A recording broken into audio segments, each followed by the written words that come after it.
Goa Organics వారి skin care, hair care, wellness products కోసం AP, తెలంగాణలో డిస్ట్రిబ్యూటర్లు కావాలను వివరాలకు స్క్రీన్ పైన ఉన్న నెంబర్కి కాల్ చేయండి. లోక్సభ 5వ దశ ఎన్నికల్లో భాగంగా మంగళవారం ఉత్తరప్రదేశ్లోని ప్రముఖ ఆధ్యాత్మిక క్షేత్రం వారణాసి నుంచి ప్రధాని నరేంద్ర మోదీ నామినేషన్ దాఖలు చేశారు. అంతకుముందు ప్రధాని మీడియాతో మాట్లాడుతూ గంగామాత తనను దత్తత తీసుకుందన్నారు. కాశీ ప్రజల ప్రేమ, ఆప్యాయత తనను బనారస్గా మార్చిందని పేర్కొంటూ మోదీ తీవ్ర భావోద్వేగానికి లోనయ్యారు. కాశీతో తనకున్న 10 ఏళ్ల అనుబంధాన్ని గుర్తు చేసుకుంటూ ఎమోషనల్ అయ్యారు. సాక్షాత్తు ఆ గంగామాతే తనను పిలిచిందని, ప్రతి పనిని భగవంతుడు ఆరాధనగా భావించి చేస్తారని ప్రధాని తెలిపారు. ప్రజల ప్రేమను చూస్తుంటే తనపై ఉన్న బాధ్యతలు రోజురోజుకు పెరుగుతున్నాయని అన్నారు.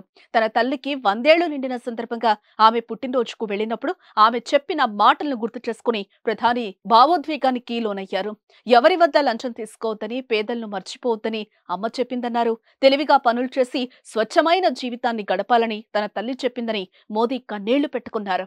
మోదీ నామినేషన్ సందర్భంగా ఏపీ నుంచి టీడీపీ అధినేత చంద్రబాబు నాయుడు, జనసేన అధినేత పవన్ కళ్యాణ్ వారణాసి వెళ్లారు. మోదీ ప్రత్యేకంగా ఈ ఇరు నాయకులకు ఆహ్వానం పంపించారు.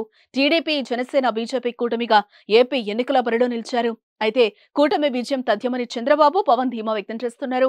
కాశీ వెళ్లిన పవన్ కళ్యాణ్ సతీ సమేతంగా విశ్వేశ్వరుని దర్శించుకున్నారు. సుమన్ టీవీలో మీ పర్సనల్ అండ్ బిజినెస్ ప్రమోషన్స్ కోసం కింది నెంబర్కి కాంటాక్ట్ చేయండి.